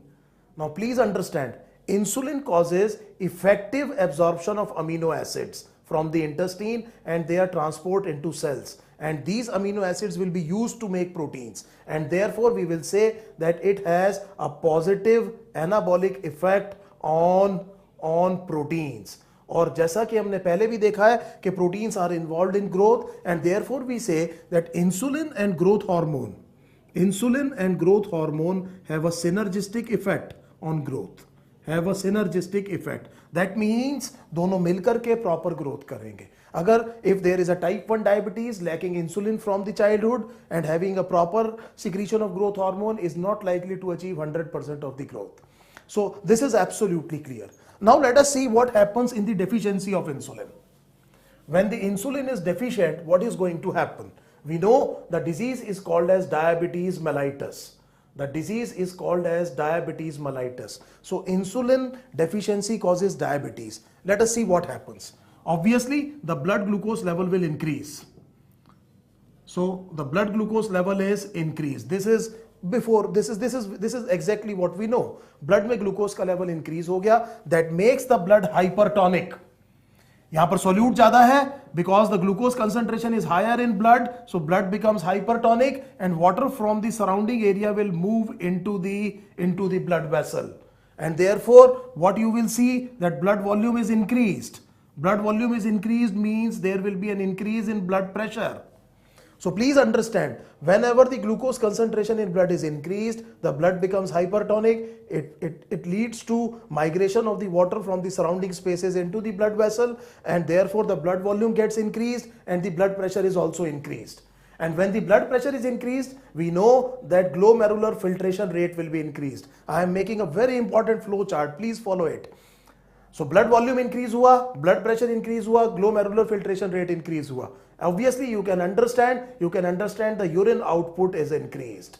This is the first problem in diabetics. They pass lot of urine. This condition is called as polyuria, and polyuria will lead to dehydration, and dehydration will lead to increased thirst, and this person drinks lot of water.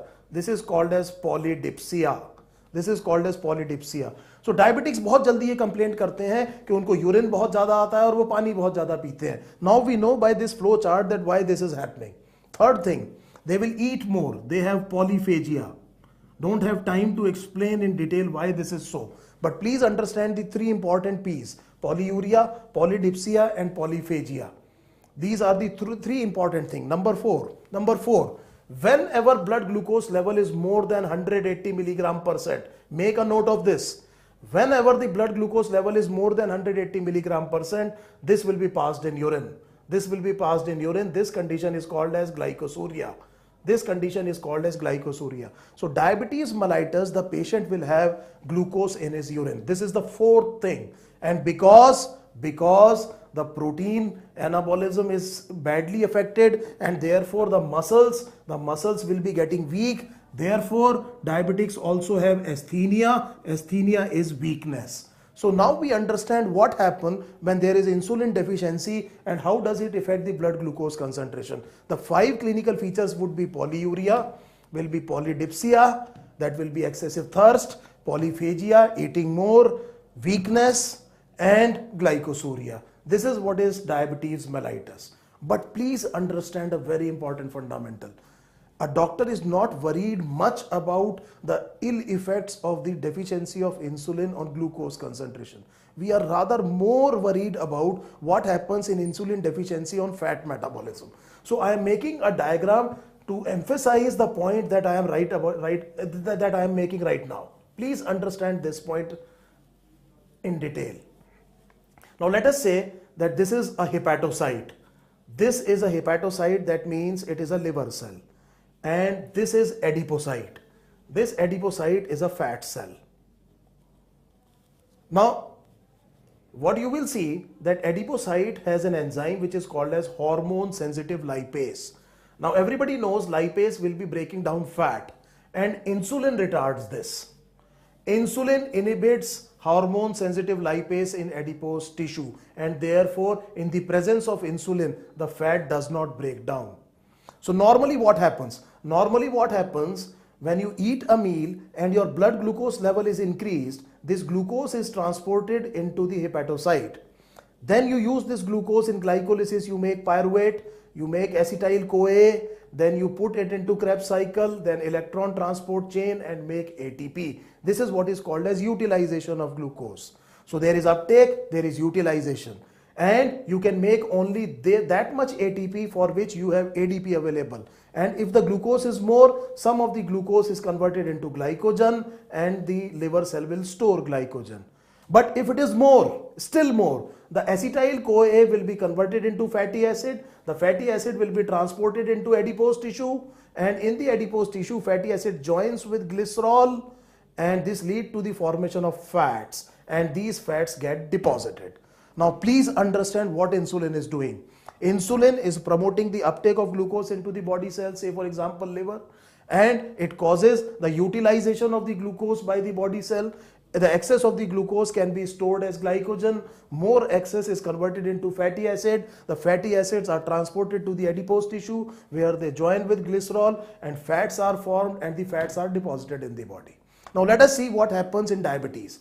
The insulin will be deficient and this enzyme will be activated. This enzyme will be activated, which means the fat will be broken down. Fat broken down means formation of fatty acid and glycerol, and these fatty acids come in blood and they are transported to the liver. Now liver will do what? Liver will not transport the fatty acid back to adipose tissue, otherwise it becomes a nuisance. So what is going to happen? The liver will convert this fat into cholesterol, and this cholesterol and triglycerides will be present in the blood now, will be liberated in the blood and will cause atherosclerosis. Now please understand, hardening of the wall of the arteries because of the deposition of the fat. Now I am re-emphasizing this point. In the deficiency of the insulin, this enzyme is activated, the stored fat is broken down, the broken down product are transported to the liver. Now liver makes triglycerides, cholesterol, and this cholesterol comes in blood and causes atherosclerosis. And we know this atherosclerosis increases the risk of coronary artery disease and also the risk of stroke, the two most common causes of death in diabetics. So I hope this point is absolutely clear that insulin deficiency is more detrimental because of its effect on fat metabolism rather than on glucose metabolism. I hope this is very, very simple. Now to wind it up, to wind the pancreas, please understand this. We will say that diabetes mellitus is of two types. One is called as type 1 diabetes. The second is called as type 2 diabetes. This is normally juvenile, from childhood, and this is maturity onset. Maturity onset. So two types of diabetes mellitus, type 1 and type 2. One is juvenile, the second is maturity onset. In juvenile diabetes, it is an autoimmune disorders and antibodies are formed against the beta cells of islets of Langerhans of pancreas, and therefore there is deficiency of insulin. And therefore the only treatment possible is you have to give insulin. Therefore type 1 diabetes is also called as insulin dependent diabetes mellitus. The story is different in type 2. Now this person eats a lot of food and does not do any exercises. So every time the chronically elevated blood glucose level will lead to the presence of insulin virtually every time in the body, and this insulin will always be acting on its receptors. And the receptor gradually lose their sensitivity. So here there is not a deficiency of the insulin in the beginning, but the problem is that insulin receptors have lose their sensitivity to insulin. Therefore we will have to give some drug that increases the sensitivity of the receptors. So these are the two types of diabetes. And we know that we are making human insulin with the help of rDNA technology. This is a recombinant DNA product. It is called as Humulin, and this is purified human insulin. This is used to treat large number of diabetics all over the world, especially type 1 or insulin dependent diabetes mellitus. So you write it down, and when I come back we will see what is pineal gland.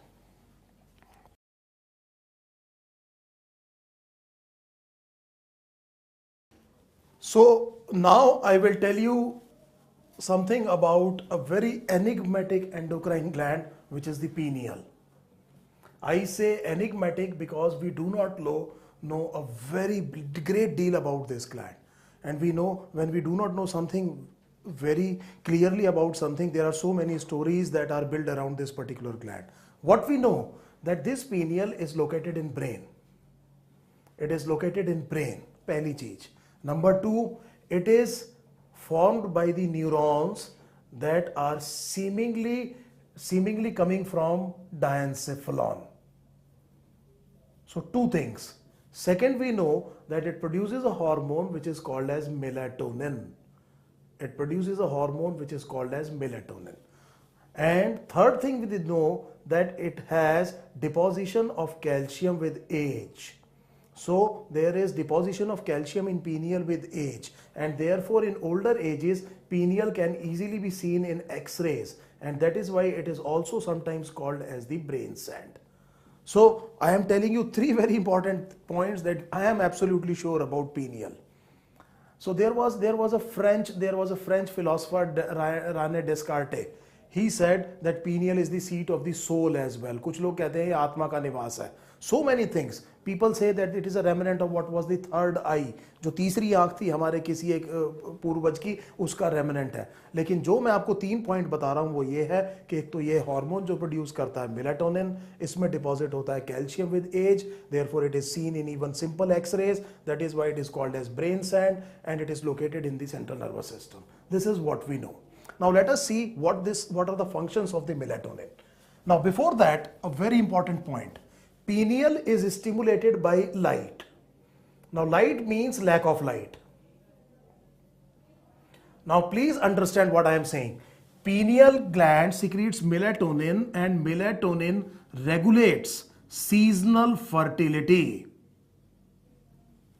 Seasonal fertility. And because human beings do not have seasonal fertility, we are not absolutely sure what is the exact reproductive function of the melatonin in human beings.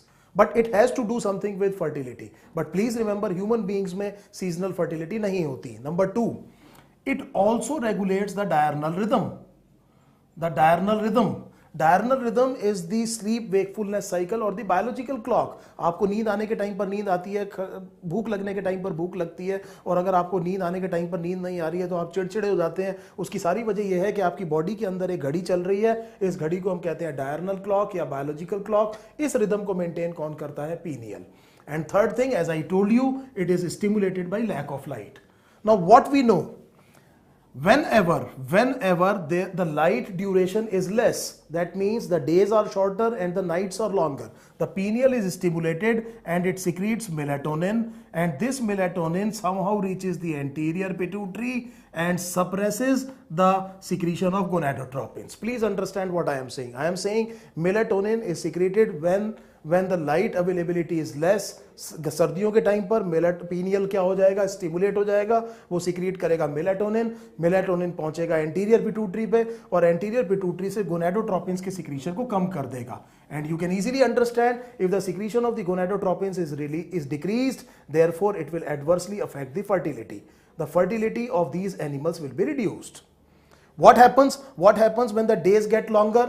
The pineal is suppressed and it does not produce melatonin, and the melatonin is not able to inhibit the secretion of gonadotropins from anterior pituitary, and therefore the fertility is restored. This is what we know about pineal.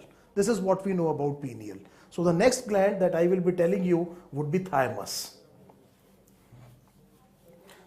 The next gland would be thymus. Now thymus is present in mediastinum. Mediastinum, if we look at thorax, this is the diaphragm. The upper part is called as the thoracic cavity. These will be the lungs. और lungs के बीच की जगह को हम कहते हैं mediastinum. यहाँ पर होगा human heart. Anterior to the heart is the thymus gland. This is the location of the thymus gland in the human body. It is located in mediastinum, anterior to the heart. And the group of hormones released by it is called as thymosins. Thymosins. When we will be discussing immunity, then we know that these thymosins will be responsible for proliferation and processing of the lymphocytes, and therefore they will be having a function in immunity. This is the function of the thymus gland. A very interesting fact about thymus is that it decreases or gets atrophied with age. So that means during adulthood, what happens after puberty, the size of the thymus gland actually gets decreasing, and by the time a person reaches 50-60 age, this thymus is practically atrophied. So a very important point about thymus is that it gets atrophied. So when we come back, we will do something general about the hormones that are secreted by the other glands as well.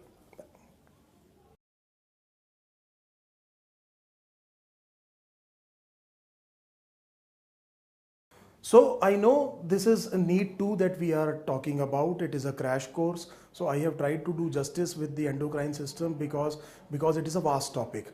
So in the end, what I will do, I will give you some snippets, something about various things that we think are left right now. थोड़ा सा मैं ये कोशिश करूंगा कि किसी तरह से जो चीज़ बच गई है उसके बारे में जितना से ज़्यादा हो सके आपको बता दें, क्योंकि मैं ये जानता हूं कि इस क्रैश कोर्स की वजह से हमारे पास availability of time is an issue here. Now please understand some hormones that I am now telling you which are left.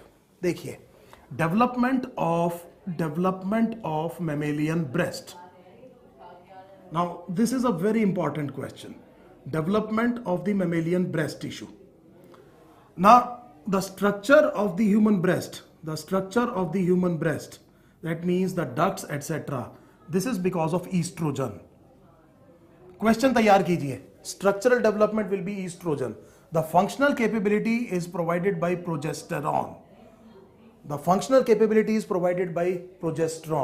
The actual secretion, this is the function, the actual secretion of milk is by prolactin and milk ejection is by oxytocin. Now please understand 4 different hormones having different action on the mammalian breast tissue. The structural development will be primarily estrogen. This structure will be given functional capability by progesterone. The actual secretion of the milk will be by prolactin, and oxytocin will lead to ejection of the milk. So these are the 4 hormones that are influencing the development of the mammalian breast. Next we will come to ADH, antidiuretic hormone. Now antidiuretic hormone, as I previously mentioned, is synthesized by supraoptic nucleus of the hypothalamus. And it is stored in posterior pituitary, from where it is released. We have already done this. Now this antidiuretic hormone acts on the collecting duct of the nephron and makes collecting duct permeable to water and urea.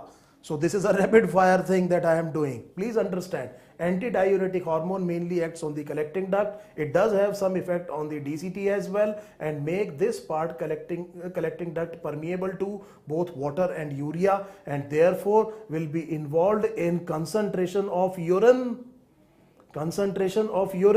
and therefore will be involved in conservation of water. So this is the function of antidiuretic hormone.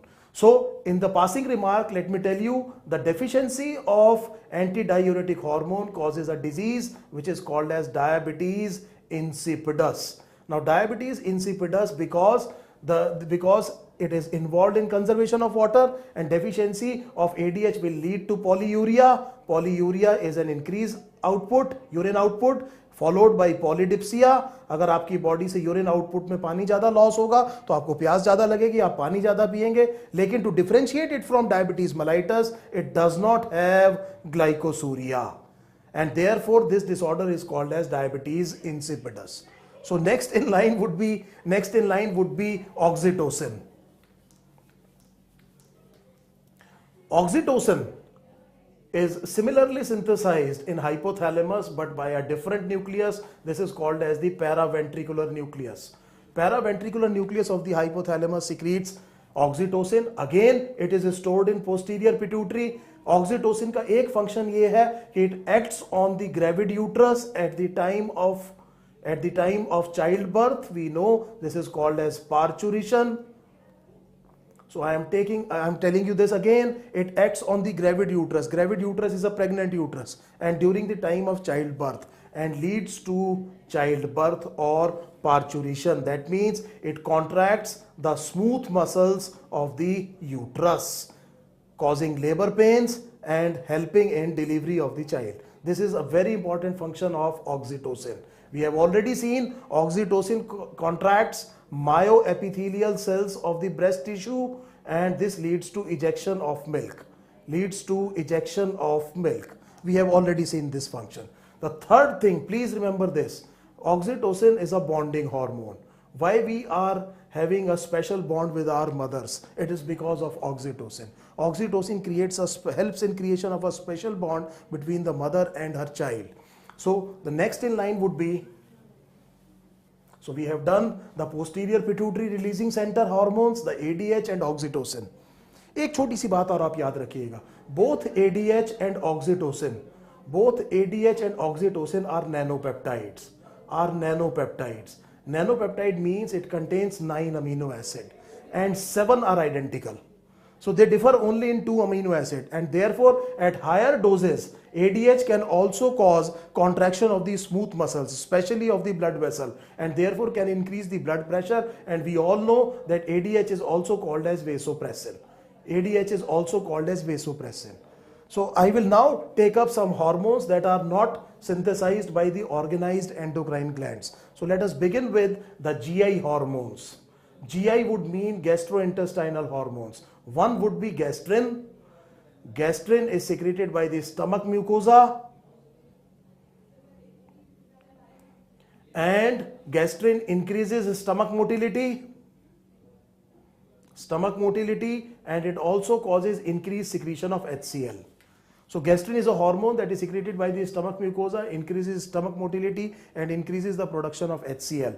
Number 2 would be cholecystokinin. If the chyme reaching the duodenum from the stomach is rich in fat, the upper small intestinal mucosa releases cholecystokinin. Cholecystokinin contracts gallbladder and therefore leads to release of bile. Number 2, it stimulates pancreas so that the pancreas sends the serous secretions. Serous secretions contain enzymes. And number 3, it suppresses or decreases the stomach motility. The third hormone of gastrointestinal tract would be secretin. Secretin is secreted by the upper small intestinal mucosa when the chyme contains lot of acid. And this secretin acts on pancreas and leads to secretion rich in bicarbonate, the mucoid secretion. And therefore this neutralizes the acidic chyme and it also decreases the stomach motility.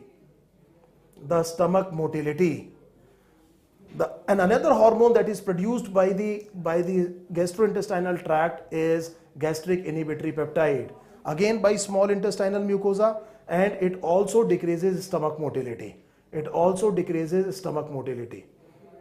So to wrap it up, what I am saying that the gastrointestinal tract also secretes hormone. There are 4 hormones. One would be gastrin, cholecystokinin, secretin, and the fourth would be gastric inhibitory peptide. Now let me tell you a hormone that is actually secreted by kidney. Whenever the partial pressure of oxygen is decreased at tissue, the condition is called as hypoxia. This hypoxia sends signal to the kidneys, and the kidneys release a peptide hormone which is called as erythropoietin. And this erythropoietin stimulates bone marrow, and bone marrow increases RBC production. So a very important hormone produced by kidney is erythropoietin. Erythropoietin is a peptide hormone.